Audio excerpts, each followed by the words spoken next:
Hi everyone, আগের mini ব্লগে তো তোমরা দেখেছো বাবার জন্মদিনের জন্য আমি পায়েস বানাচ্ছিলাম। পায়েসটা বানিয়ে প্রথমে গণেশ আর লক্ষ্মী ঠাকুরকে ভোগ দিই আমি। আর এই যে দেখো, যে কেকটা কাল বানিয়ে রেখেছিলাম স্পঞ্জটা, সেটা আজকে ফুল ডেকোরেশন করে দিয়েছি।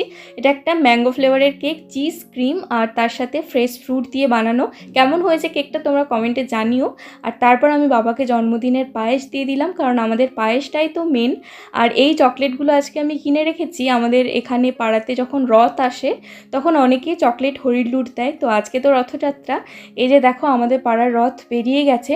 অন্য বছর আমি রথের সাথে যাই, কিন্তু এই বছর আর যাওয়া হবে না। তো রথের দড়িও টানলাম, চকলেট হরির লুটও দিয়েছি, কিন্তু তখন ভিডিওটা শ্যুট করে দেওয়ার মতো কেউ ছিল না। সব বাচ্চারা চকলেট নিয়ে কাড়াকাড়িও করছিল। আর তারপর সন্ধ্যাবেলা গেছিলাম বাবার যে টি শার্টটা বলেছিলাম সাইজে ছোট হয়েছে, সেটা আবার এক্সচেঞ্জ করাতে গেছিলাম। আর ফিরে এসে বাকি সেলিব্রেশন, কেক কাটিং হয়েছে, সেগুলো আবার নেক্সট মিনি ব্লগে শেয়ার করবো।